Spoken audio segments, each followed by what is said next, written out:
A rise in cases of measles across the United States. The disease used to be common, of course, killed hundreds of people a year at one point, but was declared eliminated from this country back in 2000. Now, somehow, it's come back. Since January, there have been at least 36 cases reported across 16 states, and Florida alone has at least 9 confirmed cases. Florida Surgeon General is defying CDC guidance. He is not recommending vaccines or requiring unvaccinated children to stay home after one outbreak at an elementary school. Chief Medical Correspondent Dr. Jon LaPook is here. Dr. Jon, thank you for being here. So why? Why are we seeing these outbreaks? Well, there are these pockets of people who are unimmunized, and that happens every few years for whatever reason, right?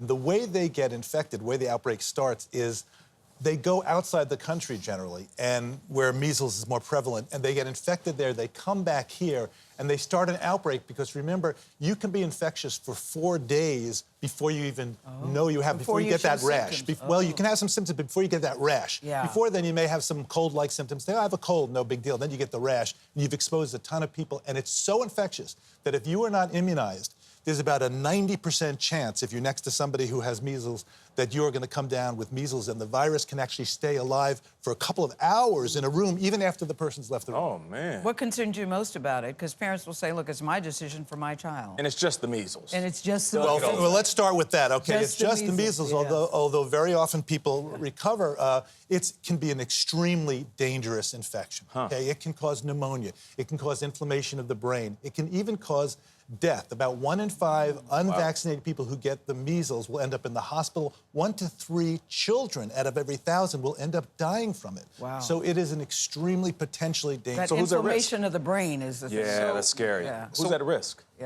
Who's at risk? You know, especially, first of all, anybody can have a terrible complication, but especially at risk are young kids under the age of 5, especially under the age of 1. Remember that generally it's not given, the vaccine is not given before the age of 12 months. So those kids are just, sitting ducks for an infection. And then, of course, the elderly, people who are immunocompromised, people who have cancer. There are a lot of people out there who are really at risk. You encourage the vaccine?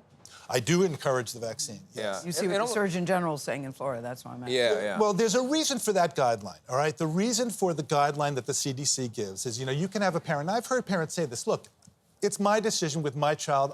If I want to roll the dice and have my child be at risk. Roll the dice. Roll the dice. But you're not just rolling the dice for your child. Right. You're rolling the dice for other people's children and for other people, because there are all these other people who can be potentially exposed and get sick. Yeah. And unfortunately, I think the measles vaccine was so successful that people have forgotten what it used to cost the country. 97% effective at preventing infection with 2 doses, and 93 with 1. It's been around since, what, 63? 63 was when it first was long introduced. time. Huge drop in Long infections time. after that. It's tried and trusted. All right, Dr. Jon LaPook, thank you very much.